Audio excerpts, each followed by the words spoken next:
households use either firewood. Twaweza has today launched a report formed of opinions of Ugandan citizens and their experiences of climate crisis.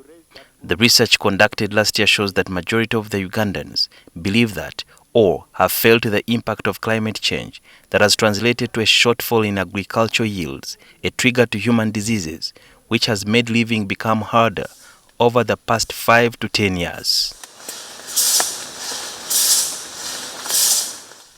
It is estimated that Uganda loses at least 120,000 hectares of forest cover annually, which translates into the 7 out of 10 people in the report who said that deforestation is the main cause of climate change. So for us here, what we are pushing is that let us have more advocacy on mitigation as well as adaptation strategies. We have seen through this data that when it comes to the causes of climate change, Ugandans have mixed feelings. We have 50% that attribute climate change to human activities.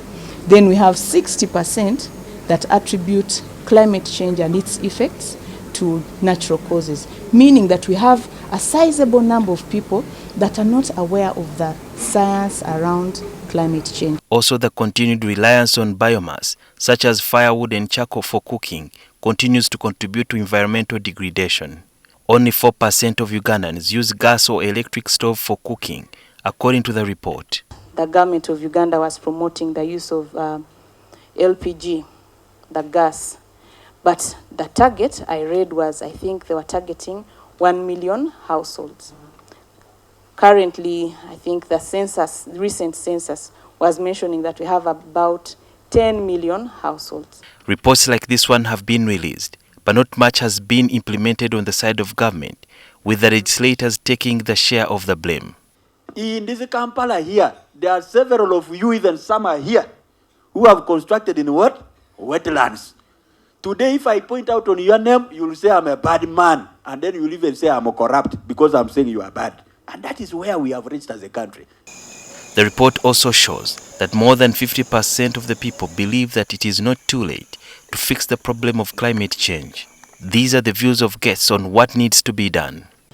While it is important for us to be able to educate our people not to occupy these wetlands and all this, what are the people in authority doing to allow people to, the extent that they have put up permanent structures, you wait them settle down, and then you evict them?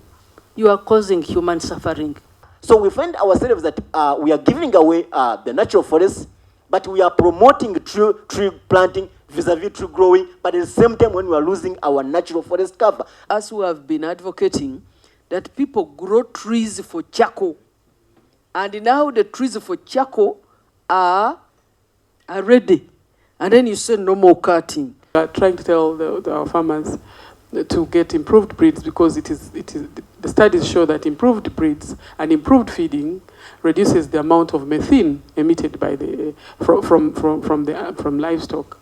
Article 39 of the Ugandan Constitution guarantees every person in Uganda a right to a clean and healthy environment, but the same Constitution also gives everyone a responsibility to protect the environment. The report has indicated that the majority of the Ugandans do not even know or are not aware of the responsibility taken by some of the agencies under environmental protection like NEMA and NFA, which means there is a gap in awareness. Government has come up with several mitigation measures against climate change, and if the government does not walk the talk, all these measures and the calls are always abstruse. Sudil Biaruhanga, NTV.